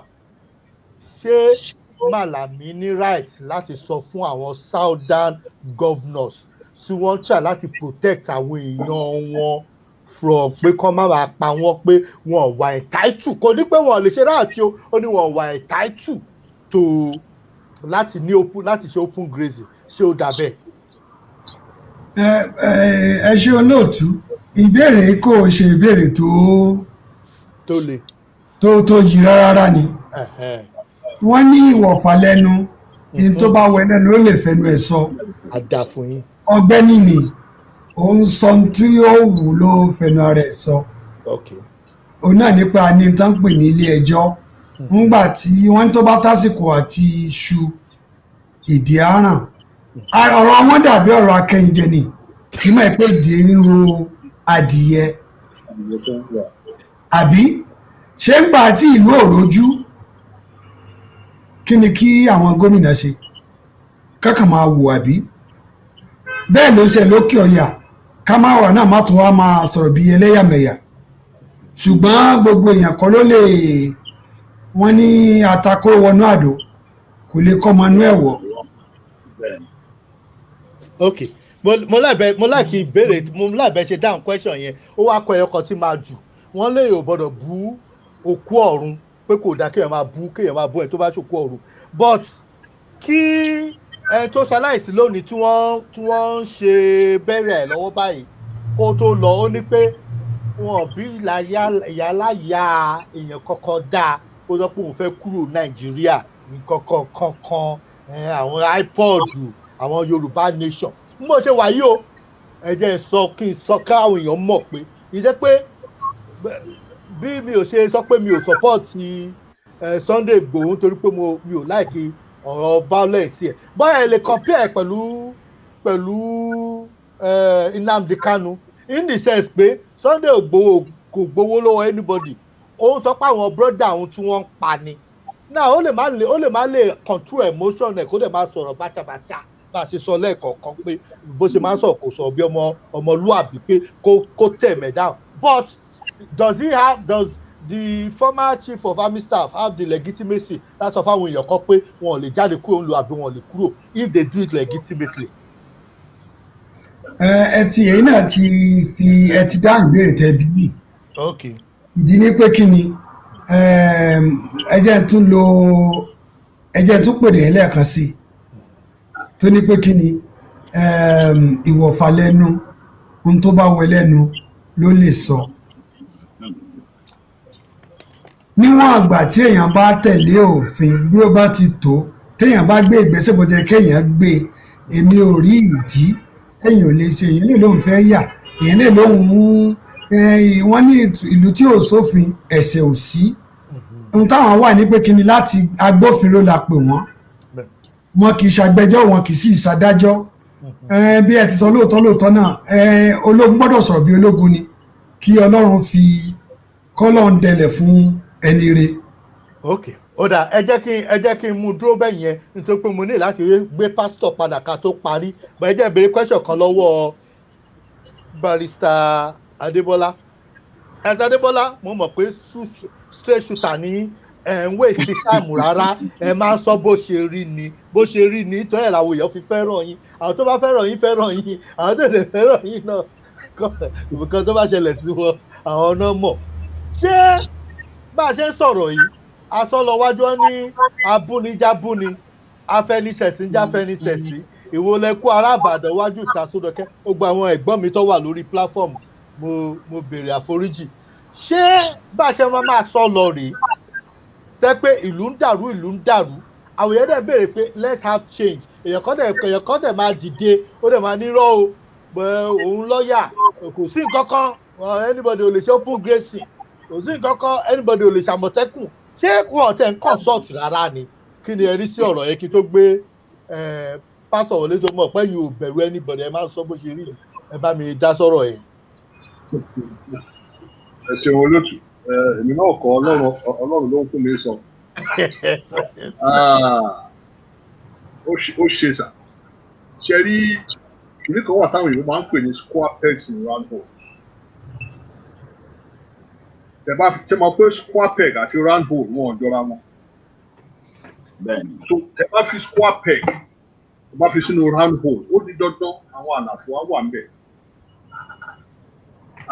mo sọ fún pé APC supporter ni mo still support it tomorrow for the simple reason pé there is no alternative out there the alternative that we have there to me èmi believe pé the worst of APC is still better than the best of PDP I need to put that out káwọn èèyàn mọ where I'm coming from kí wọ́n fẹ́ fà yẹn bẹ́ẹ̀ ni pé ní 2019 Professor Alawa jẹ́rìí sí tí mo sọ àwọn àkọ́wà lórí nígbà yẹn tá à ń sọ pé ọ̀tọ̀lẹ́yìn táwọn fojú mú pé wọ́n máa fi ṣe Attorney General wa ìgbésẹ̀ ìṣòwò pé wọ́n á lọ mú ilé ìtorí sometimes àwọn argument tó máa mú jáde I'm sorry to say it ẹni tó wà ní level 200 level ní law school gan-an kò ní sọ̀rọ̀ bẹ́ẹ̀ yẹn tó bá sọ̀rọ̀ bẹ́ẹ̀ torí ẹ̀kọ́ fún ní ìbàdí. sọ̀rọ̀ mi yé yín. ó yé mi sọ. òun sọ pé ṣe rí square pegs in round hole lọ́wọ́ ẹ̀. ààrẹ orílẹ̀-èdè wa kẹ̀rẹ́ ó dẹ̀ ní ìwà ó ní kíní kan pa àjàwó jẹ́ apá ẹ̀ ó gùn ju tọ́ lọ. ó ṣe yín tó bá ti fìyàn sípò is two little levers torí èmi bẹ ṣe ń wò mí ṣe jẹ́ sójà tí bá fi ẹ́ sípò tó bá kójú wọ̀ ẹgbàá tí mo sọ pé màá yọ ẹ́ bí jìgà kíkọ́ ọ̀dẹ̀ ni tó bá wù yín kẹ́ lọ tí máa fẹ́ fly kọ́ lọ ṣe tó ṣe kọ́ yọ kíní lábẹ́ fly kíní mi torí èmi believe kíní kan sà orílẹ̀-èdè Nàìjíríà láti dára ẹ̀dí ó léwò tí Nàìjíríà lè fi dára ni pé kí ẹ̀tẹ̀mí àti ẹ̀yin as individuals ká pé ẹ̀dọ̀ fúró inú wa jáde ká bára wa sọ ètò jẹ́ òótọ́ ọ̀rọ̀ yes à ń wo àwọn leaders nípa àwọn olómi problem ṣùgbọ́n a ti gbàgbé pé à ń rí àwọn èèyàn láti mú leaders jáde so if the people themselves don't change their perspective ṣẹ́rí ibi tó ń gbàdúrà dé là ń gbàdúrà dé kò sẹ́ni tó gbàdúrà tó Nàìjíríà ní gbogbo àgbáyé ẹlòmíì gbà torí mo mọ tí mo sọ ṣùgbọ́n gbogbo àdúrà tá à ń gbà bó ló já sí lè tó já sí pé n tá à ń bẹ Ọlọ́run fún Ọlọ́run tí ọ̀lẹ́dì fi lé àwa lọ́wọ́ àwa ló yẹ ká ṣe kí ni ká mú lò which we are not doing so Ọlọ́run adé torí God does not get involved in man's affairs that's a fact I'm sure Pastor Akínmilẹ́yìn lórí tí mo wá ń sọ God èṣù ló máa ń sọ pé tó bá ní kò sáyè ó ní gbogbo ṣe gbogbo òmù rẹ̀ wò ó dúró èṣù ló ń sọ bẹ́ẹ̀ so God has already given man the will to do the right thing. Ṣẹ́rí èmi olóòtú ẹ̀rọ málàmí mi ní fẹ́ ká torí gbàdúrà tẹ̀ ká má waste time lórí ẹ̀. ẹ jẹ́ ìbéèrè question kan lọ́wọ́ yín kí tó gbé pásítọ̀ wọlé torí pásítọ̀ náà barrister nígbà tí plane chief of army staff tó lọlẹ̀ tó wá táwọn tó wà bẹ́ẹ̀ ń rìkọ́ọ̀dì fídíò tó ń ṣó fire brigade tó ń lo omi mọ́ọ̀dì láti fi pa plane ṣé yẹn ń ṣe disgrace nítorí Ọlọ́run ẹ jọ̀ọ́ kí lẹ rí sí ọ̀rọ̀ yẹn. wọ́n ó boil down sí nǹkan tí mo sọ lẹ́ẹ̀kan pé àwa individual gbogbo fún ara wa awards ju àwọn tó wà ní ìjọba lọ. Why do I say that? gbogbo ala máa ń wo fídíò ní social media ẹ̀rí èèyàn ń kú lọ báyìí bóyá ó fẹ́ǹtì ó ń kú lọ ẹni tó ní kámẹ́rà lọ́wọ́ tó yẹ kó fi tó ní fóònù ẹ̀ tó yẹ kó fi fóònù ẹ̀ kó fi pe ambulance tàbí kó fi pe àwọn tó máa tọ́jú ẹ̀ kò ní ṣe fídíò ló máa tàn a máa run commentary that is to tell you our mentality torí the sanctity of human life is lost on everybody both the leaders and the led oníṣòwò èmi yes mo mọ̀ pé àwọn ìjọba ní tiwọn lọ́wọ́ ṣùgbọ́n tó ti sọ lẹ́ẹ̀kan àárín àwọn èèyàn láti mú ìjọba ṣe rí that's a saying láàrin àwọn òyìnbó pé every country deserves the leader they get and that statement runs true in the sense pé káṣẹ sọ pé Nàìjíríà pé àwa kọ́ la yàn wọ́n ṣe bí arí tó ṣẹlẹ̀ ní Arab Spring nígbà táwọn èèyàn yarí náà láwọn ò fẹ́ jọba mọ́ àbí that is to tell you the power of humans. So Ọlọ́run fún every single one of us the will power. But Nigeria kì í lò in the sense pé many of us were too lazy upstairs. Olùsèmá rí pé fake news ń tà ní Nigeria than anywhere in the whole world because fake news yẹn ó rọ̀ mọ́ tó wà ní inú àwọn èèyàn. And they latch on to it without even using that. Àwọn ìjẹ̀sà máa ń sọ̀rọ̀ fún wa ní wọ́n tó bá kú wọn nìkan kò tí ì rọ ara rẹ̀ pa. But how many of us latch on to that philosophy? Torí bẹ́ẹ̀ ṣe wò mí bẹ́ẹ̀ sọ látàárọ̀ dalẹ́ mo gbọ́ ni. Tó bá in my own private moment I will sit down and digest it again. Kí n tó form opinion lórí ẹ̀. But many of our people don't do that. If you belong to so many forums, you understand what I'm talking about here. Somebody will just come from nowhere, bring some stupid news that has no basis in logic. And I mean that in simple logic. Whatever the community has corrected, and I'm talking of educated people now, not illiterates. So these are the problems you have, and that is why we keep getting the kind of leaders we are getting. Cherry Dotty, an average Nigerian, probably get right and act more right. That get ọpọlọwa ètò sọ̀rọ̀ nínú nóòtù ọpọlọwa tàbá wà jáde tá not ẹ̀ padà sílẹ̀. That is the day Nigeria will begin to shake it, will begin to move forward. Until that is done, mo sọ́ọ̀rì gan ni. And that is the reason Mr. Níbẹ̀rẹ̀ program yìí pé that's the same laptop to the program because Bíbélì ní orílẹ̀ òtítọ́ ló ń gbé orílẹ̀-èdè lékè. Aláti máa sọ òtítọ́ ọ̀rọ̀ fún àwọn ènìyàn wa. Torí pé ọ̀pọ̀lọpọ̀ ṣe kí ni wọ́n ti fi ọ̀nà tó tọ́ sí. Bíbélì gan sọ onígbà tó wá tó àsìkò nǹkan ó láwọn èèyàn wọ́n fi ọ̀nà tó tọ́ sílẹ̀ wọ́n máa tẹ̀lé àwọn ẹ̀mí tí ń tọ́ ní jẹ pásítọ̀ àwọn káàkiri wò tán wọ́n máa tẹ̀lé àwọn ẹ̀mí tí ń tọ́ ní jẹ sáà yẹn la wà ní Nàìjíríà nísìnyí which is unfortunate and àwa ní nítorí ẹ̀kọ́ wà fọ́tún ni pé ní Nàìjíríà ta wà lónìí majority of our people àwọn Christians kú sí church ní ìṣọ́ ọ̀sán ìṣọ́ alẹ́ ìṣọ́ ọ̀sán gangan àwọn Mùsùlùmí the same thing and yet we are where we are now. It calls for sober reflection. It calls for an introspection on every individual. In terms of everybody, stop looking towards the government anymore.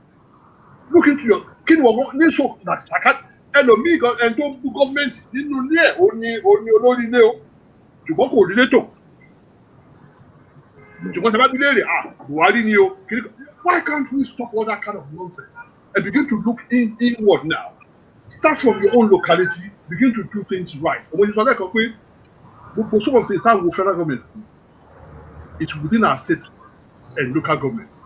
The day we begin to ask questions from our local councillors, local government chairmen, and our state governors, that is the day we begin to get things right in this country. Okay. Because the government and themselves, I want us to talk about people don't look up to us, they look up to. That is why. That's why the presidential committee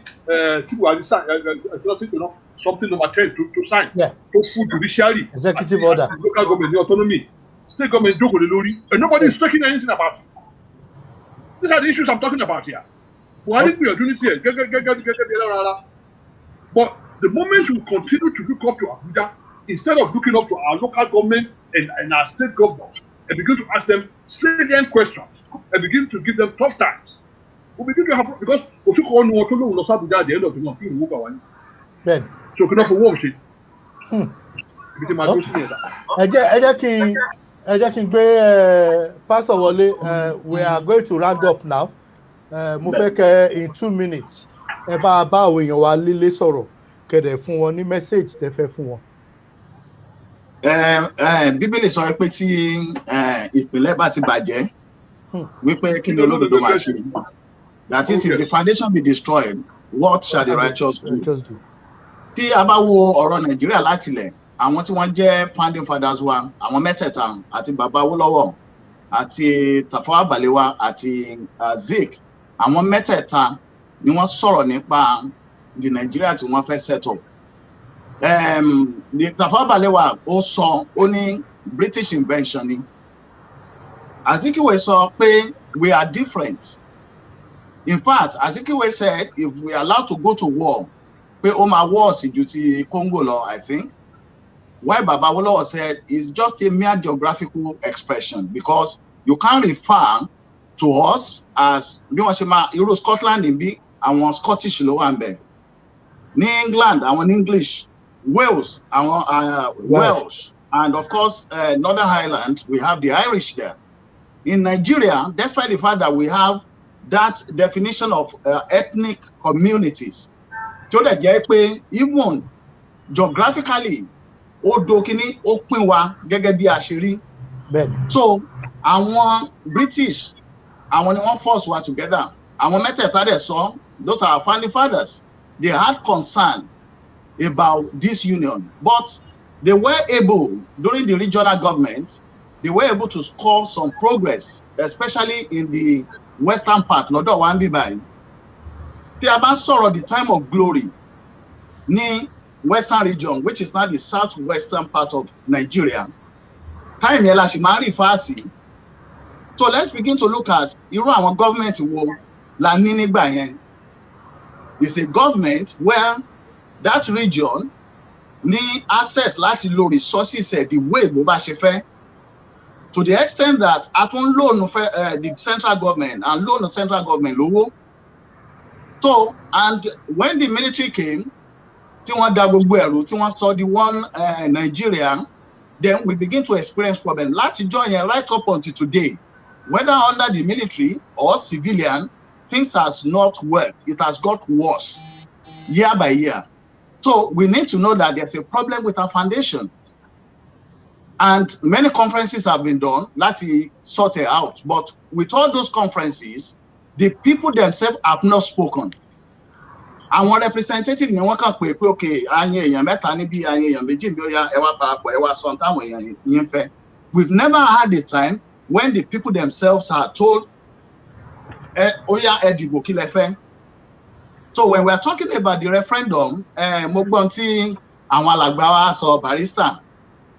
But the thing we are talking about ni pé nígbà tí a bá ṣe referendum question, that is when people tí wọ́n máa láti choose, láti vote. Do we want to remain in Nigeria? Yes. Tá bá wà ní Nigeria, ṣé bí ó ṣe jẹ́ general war yìí ni, or we want to have something similar to the regional government of that time? Then the other question, àwọn tó bá sọ pé no, we don't want to be in Nigeria. So everybody, wọ́n máa fún everybody láyè láti vote. At the end of the day, a máa collate gbogbo ẹ̀. So, but mo kàn fi yẹn ṣe example ni the ultimate question that will be asked. Àwọn tó jẹ́ àgbàlagbà wa, àwọn náà ni wọ́n máa decide nígbà tí a bá tiẹ̀ kọ́kọ́ secure that referendum law.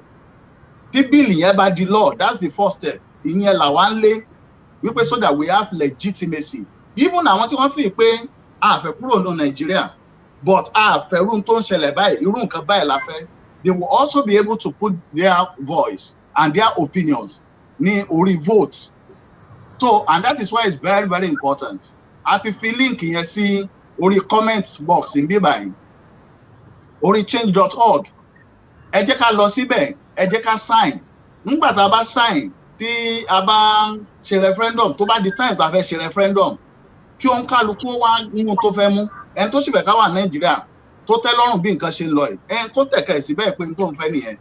Ẹni tí ó ń fẹ́ wípé èmi ṣẹ̀fẹ̀ ká wà Nàìjíríà o, ṣùgbọ́n mo fẹ́ ká ní èsì region tiwa tó máa jẹ́ Yorùbá, ká máa control nǹkan wa ká kàn máa rán representative bóyá èèyàn mẹ́ta ni sí central government ní tèmi fẹ́ nìyẹn kíyìn ó tẹ̀ ẹni tó sì sọ pé rọ èmi ò fẹ́ o àṣà láti kúrò ní kíyìn náà tẹ̀ tiẹ̀ síbẹ̀ ìgbà tá a bá kó gbogbo ẹjọ́ èyí tó bá jẹ́ the majority tí everybody bá ń sọ ìyẹn náà ló máa jẹ́ ní tí a máa dì mú gẹ́gẹ́ bí tí Yorùbá ń fẹ́ so ní anybody pé no nǹkan báyìí dandan lẹ gbọ́dọ̀ ṣe rárá òun kálukú ni ó mú tó bá fẹ́ nígbà tá a bá mú tán a kó gbogbo ẹjọ́ ìyẹn ni a máa lè gbé síwájú gẹ́gẹ́ bá a dẹ̀ ṣe sọ ṣẹ̀mẹ̀ pé tó bá gba ọ̀dọ̀ gọ́ọ̀mẹ̀ntì kọjá àwọn state governors àti àwọn house of assembly ọ̀dọ̀ wa tẹ́ bá wò àwọn structures wà already tá a lè fi ṣe vote tó bá jẹ́ pé a go through that route that legitimate route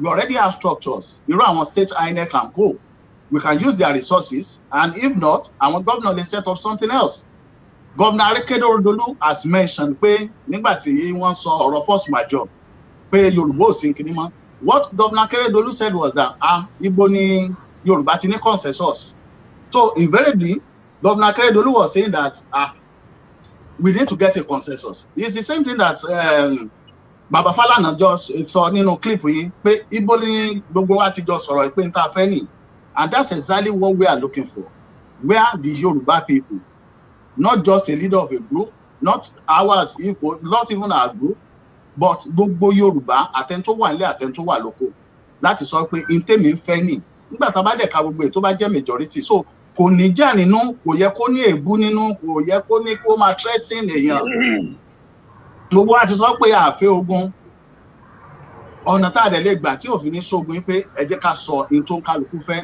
tí mo bá sọ pé mo fẹ́ ká wà Nàìjíríà kò yẹ kéèyàn kó wá fún mi lọ́rùn tàbí kó ní kó wá máa ṣépè fún mi ibi tó yé ẹni yẹn dé nìyẹn tó kó ń kálukú tẹ̀kẹ́ ṣùgbọ́n nǹkan àkọ́kọ́ tí mo fẹ́ bá àwọn èèyàn tí mi máa fi parí pẹ̀lú àwọn èèyàn wa ní pé ẹ jẹ́ ká sign petition yẹn tá a bá sign ẹ̀ tó bá dijọ́ tá a bá ṣe referendum kó kálukú kó mú ètò bá wù ú ètò bá wá pọ̀ jù nínú ẹ̀ òun náà ni a lè gbé síwájú gẹ́gẹ́ bí ohun tí gbogbo Yorùbá ń sọ ẹ ṣeun púpọ̀ o.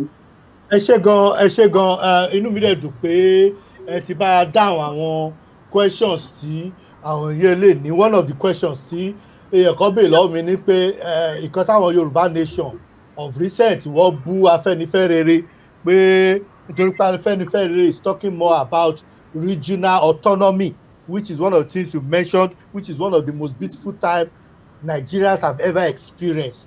That was when we had the first TV station in Africa, the first high story in Africa. So we can do it, but some people wọ́n bú Afẹ́nifẹ́re pé àìkọ́sí káwọn fẹ́ kọ́ nìyẹn káwọn ṣáà ti jáde ni.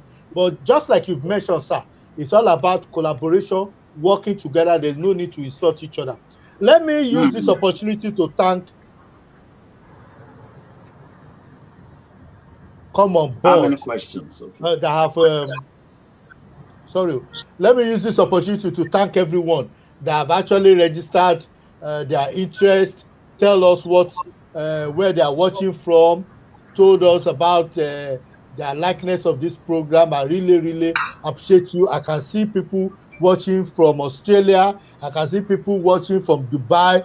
I see people watching from London, Lagos, Abuja. Thank you so much. Let me use this opportunity to thank Pastor Samuel for joining us. We really appreciate you, sir. May the Lord continue to increase you, sir. Continue to grow in God's wisdom, sir.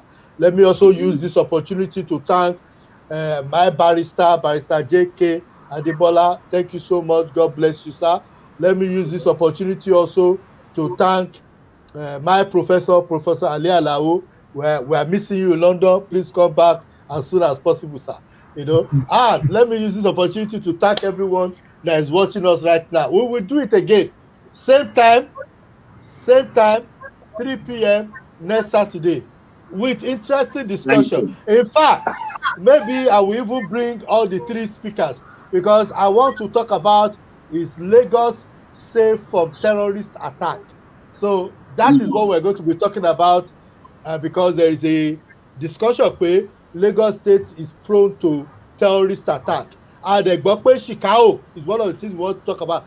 Chicago blow her up pẹ̀lú àwọn other people. So now to blow her up, Say terrorists sì lè wọ Èkó àbí wọn lè wọ Èkó. What are we supposed to do? So I'll use this opportunity again. Opportunity like sọ pé Pastor, we're happy if you can join us 3 p.m. next Saturday. It will be really good to talk about it. Barrister, it will be great to have you. Professor, it will be good to have you too, so that we can talk about Lagos State and terrorism, because Lagos State is the big city for the Yoruba land, and we're talking about Yoruba diaspora, and that's why most of us are going to build houses and buy houses and everything. So let's talk about it. So until we meet again, my name is Temitope Olodo, ọmọ ní ìlú Ọdí Òmu ní Ọ̀ṣun State, and I thank you so much. Èmi ni ọmọ arówó náà, ọmọ tó rà ràrà tó ra mẹ́ta lóòjọ́ tó ra irú ẹ tó fi sọ lórí lóko. Ó wá rà ìyá mi àbẹ̀bí òkú òkú, ọmọ sojọbí, ọmọ òbólẹ́jà wúdẹ, ó bẹ́lẹ́ gbẹ̀dẹ̀jà, ó tọ ọmọ òwú fọ́ oríkì mi yẹn. Ẹ bá fẹ́ mọ mọ́, ẹ lè boss mi, no problem. So thank you so much everyone, I really appreciate you and God bless you.